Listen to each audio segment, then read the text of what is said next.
Bonjour à tous et bienvenue à Catch Club. On se retrouve pour les news et aujourd'hui on va parler de Edge, de Bray Wyatt, de Becky Lynch.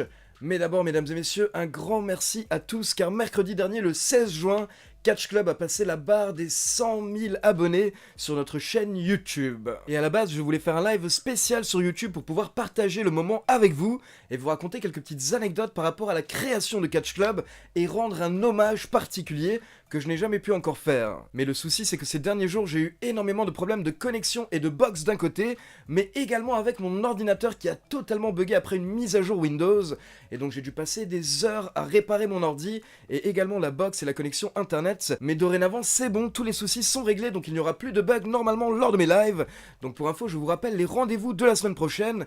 Comme d'habitude, on se retrouve les lundis, les mercredis et les vendredis en direct sur Twitch. Mais il y aura également un live spécial pour célébrer les 100 000 abonnés ensemble. Ce live aura lieu ce mardi soir, le 22 juin, de 20h à 21h. Ce sera assez court, ce sera 1 heure, où je répondrai à toutes vos questions par rapport à Catch Club, par rapport à YouTube. Et comme je vous l'ai dit, j'ai également un hommage à rendre. Ensuite, pour ceux qui regardent cette vidéo le jour de sa sortie, donc le dimanche 20 juin, je rappelle que ce soir, nous avons le pay-per-view Hell in a Cell. Donc je serai en direct 2 fois sur Twitch. Rendez-vous d'abord à 20h pour le live kick-off Hell in a Cell, où on reviendra sur toute la carte qui a été pas mal modifiée ces derniers jours, puis rendez-vous quelques heures plus tard à 2h du matin, toujours en direct sur Twitch, pour le live réaction Hell in a Cell. Et dernière petite précision par rapport au live la semaine dernière, suite au bug, je n'ai pas pu faire l'ouverture de carte Slam Attacks, donc à la place on le fera vendredi prochain en direct sur Twitch à partir de 20h. Et avant de passer aux news, on démarre avec quelques brèves et on démarre avec des bonnes nouvelles. Donc en début de semaine, nous avons appris que le couple Jon Moxley et Renee Young ont accueilli une petite fille. Et pour info, il y a quelques semaines, le couple avait précisé que le nom de la petite fille serait Nora, donc félicitations à Jon Moxley et Renee Young, mais ce n'est pas tout, car quelques jours plus tard, Cody Rhodes et Brandi Rhodes ont également accueilli une petite fille qui s'appelle Liberty Iris Rhodes. Donc bien entendu, félicitations également à Cody et à Brandi Rhodes. On continue avec quelques infos par rapport à des changements de nom et on démarre avec les Iconics. Pour info, il faut savoir que dorénavant, Billie Kay et Peyton Royce se font appeler Jessica McKay et Casey Lee. Et les deux catcheuses viennent de déposer la marque The Inspiration, donc l'inspiration, avec 2 i, donc 2 i pour que ça nous rappelle l'écriture de The Iconics. Et on continue avec un changement de nom plus surprenant, j'ai envie de dire. Pour ceux qui ont raté Raw cette semaine, il faut savoir que Eva Marie a effectué son retour, et Eva Marie était accompagnée par Piper Niven. Par contre, les commentateurs ont fait comme s'ils ne la connaissaient pas, et apparemment c'était parce que la WWE souhaite changer son nom, lui donner un petit peu un nouveau personnage, et le nom de ce nouveau personnage serait Doudrop, D-O-U-D-R-O-P. Donc honnêtement, no comment, je ne sais pas quoi dire, mais n'hésitez pas à me donner vos avis dans les commentaires. Allez, c'est parti, on passe aux news, et on démarre avec les 2 gros faits marquants de la semaine. On commence avec le retour de Samoa Joe. D'abord, je tiens à rappeler que Samoa Joe a été licencié par la WWE le 15 avril dernier, le 15 avril 2021. Mais en début de semaine, il y avait des rumeurs comme quoi apparemment la WWE souhaitait le ramener du côté de NXT, et c'était Triple H en particulier qui souhaitait absolument ramener Samoa Joe du côté de NXT, car apparemment d'après les médias américains, Triple H préfère que Joe soit à NXT plutôt qu'il aille dans une autre fédération, ce qui paraît assez logique. Du coup, forcément mardi soir, tout le monde était devant NXT, et d'un coup nous avons le droit à la musique de Samoa Joe qui retentit, donc Samoa Joe qui effectue son retour à la WWE 2 mois, jour pour jour, après avoir été viré. Et là, William Regal a proposé à Samoa Joe de devenir le nouveau general manager de NXT, mais Joe a refusé. À la place, Samoa Joe a proposé d'être une sorte de bras droit de William Regal pour l'aider à faire régner l'ordre à NXT. Et William Regal a accepté, mais il y a 2 petits détails à souligner. D'abord, William Regal a précisé que si Samoa Joe devient son bras droit, il n'a pas le droit de se battre, et donc il ne peut pas être un combattant en même temps. Par contre, William Regal a également précisé que si Samoa Joe se fait provoquer, à ce moment-là, il a le droit de répondre et il a le droit de se battre. Et donc derrière, lors de NXT, c'était très intéressant parce qu'on attendait tous le moment où quelqu'un allait provoquer Samoa Joe. Et il faut savoir que mardi soir, lors de NXT, il a eu 3 face-à-face assez tendus, un avec Karrion Kross, un avec Adam Cole et un autre avec Pete Dunne. Et Adam Cole a fait l'erreur de repousser Samoa Joe parce qu'il souhaitait se battre avec Kyle O'Reilly.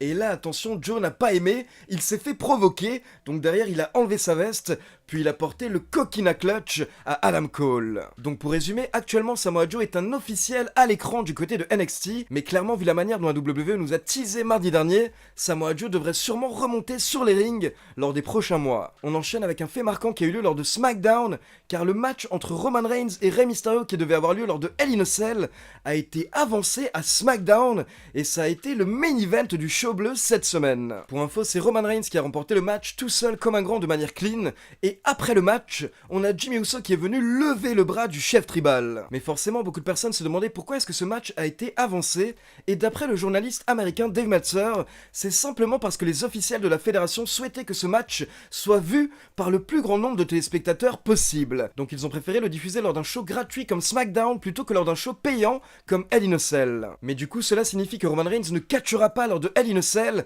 donc du coup la WWE a dû un petit peu modifier la carte en urgence. Ce qui fait que nous avons deux nouveaux matchs qui ont été annoncés pour Hell in a Cell, mais surtout un match qui a été modifié. Donc d'abord, pour info, lors de Hell in a Cell, la WWE a ajouté Seth Rollins contre Cesaro, et également Sami Zayn contre Kevin Owens. Et à côté de ça, le match entre Bianca Belair et Bayley a été modifié, et donc au final ce sera également un Hell in a Cell match. On enchaîne avec quelques petites rumeurs, donc déjà pour info, apparemment, la WWE serait en train de réfléchir à la possibilité de ramener le tournoi King of the Ring. Donc pour ceux qui ne connaissent pas, c'est un tournoi pour désigner le roi du ring. À la base, à l'époque, c'était un grand pay-per-view, mais ces dernières années, parfois le tournoi avait simplement lieu du côté de Raw et de SmackDown. On continue avec une autre rumeur qui concerne SummerSlam qui, pour rappel, aura lieu le samedi 21 août dans un stade à Las Vegas. Le problème, c'est que beaucoup de personnes se demandaient si la WWE réussirait à remplir le stade, vu que Las Vegas n'est pas toujours un supermarché pour le catch, et à côté de ça, le même soir, le samedi 21 août, il y aura un gros combat de boxe également à Las Vegas. Mais il faut savoir que la WWE a mis les billets en vente pour SummerSlam cette semaine, et d'après la plupart des médias américains, le show serait déjà quasiment sold out, en tout cas quasiment 90% des places seraient vendues. Par contre, la fédération n'a pas précisé combien de places ils ont mis en vente. Il faut savoir que le stade qui va accueillir SummerSlam peut accueillir jusqu'à 72 000 personnes, mais apparemment d'après les médias américains, la WWE n'aurait mis environ que 50 000 places en vente, et donc comme je vous l'ai dit, apparemment elles seraient quasiment déjà toutes vendues, donc peut-être que la fédération va ajouter de nouveaux billets, mais en tout cas normalement ça nous garantit un SummerSlam avec une énorme ambiance. Et comme je vous l'ai expliqué la semaine dernière, la WWE souhaiterait un petit peu que SummerSlam cette année soit le WrestleMania de 2021 pour la fédération. Du coup il y a énormément de rumeurs par rapport à des retours potentiels, donc voici un point sur toutes ces rumeurs. Donc d'abord, d'après le journaliste américain John Alba, Edge va bien effectuer son retour cet été. Mais ça ce n'est pas vraiment une grosse surprise car ça fait plusieurs semaines qu'on est au courant, car pour info il y a environ un mois quand la WWE a annoncé le retour du public et le retour du show dans des arènes, il faut savoir que la fédération a sorti des pubs dans toutes les villes où elle va passer, et sur ces pubs locales nous avons Edge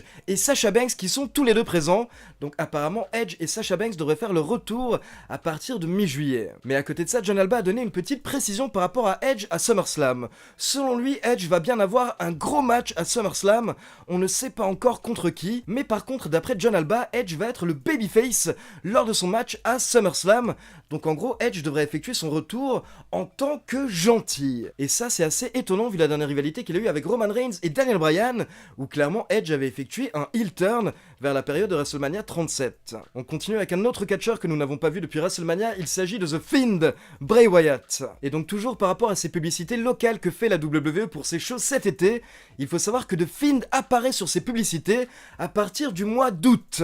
Donc apparemment The Fiend va également bien effectuer son retour cet été, et on espère qu'il aura également un match à SummerSlam. Par contre, encore une fois, petite précision que je suis obligé de répéter, il faut savoir que actuellement si Bray Wyatt est absent, c'est simplement parce que la WWE a décidé de ne pas l'utiliser pendant quelques mois.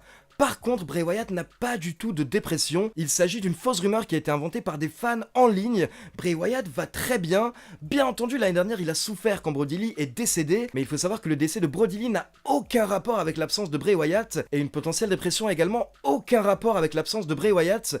Bray Wyatt était présent à WrestleMania, je le rappelle, il a catché, et apparemment il est même souvent présent en coulisses ces dernières semaines à Raw, et il attend d'être utilisé. Et donc on termine avec une breaking news qui est tombée cette semaine et qui concerne un autre retour. Il s'agit de The Man Becky Lynch. Je rappelle que Becky Lynch était absente ces derniers mois car elle était enceinte et elle a accouché au mois de décembre dernier, et donc depuis elle se prépare pour pouvoir remonter sur les rings. Et bien sachez que cette semaine, ces derniers jours, elle a été aperçue au Performance Center, et les médias américains précisent qu'elle était présente au Performance Center pour s'entraîner et pour passer tous les tests afin de pouvoir remonter sur les rings. Et certains médias américains précisent même que Becky Lynch serait dans la forme de sa vie, elle se serait énormément entraînée ces derniers mois pour pouvoir remonter sur les rings dès cet été. Donc perso, j'avoue que je suis plutôt optimiste par rapport à cet été, car à mon avis, à partir du 16 juillet, à partir du retour du public, on aura le droit à plein de retours et plein de surprises de la part de la WWE. Car si on regarde bien le roster actuel au niveau des retours qui sont quasiment sûrs, on a Becky Lynch, Sasha Banks, Bray Wyatt et Edge. Mais à côté de ça, on attend également le retour de Keith Lee,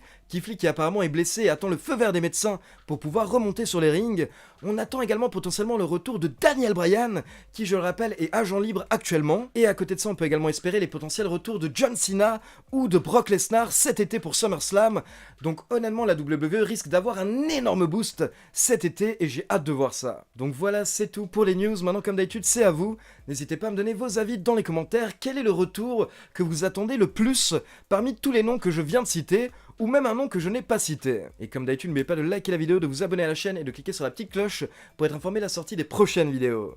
Ciao tout le monde!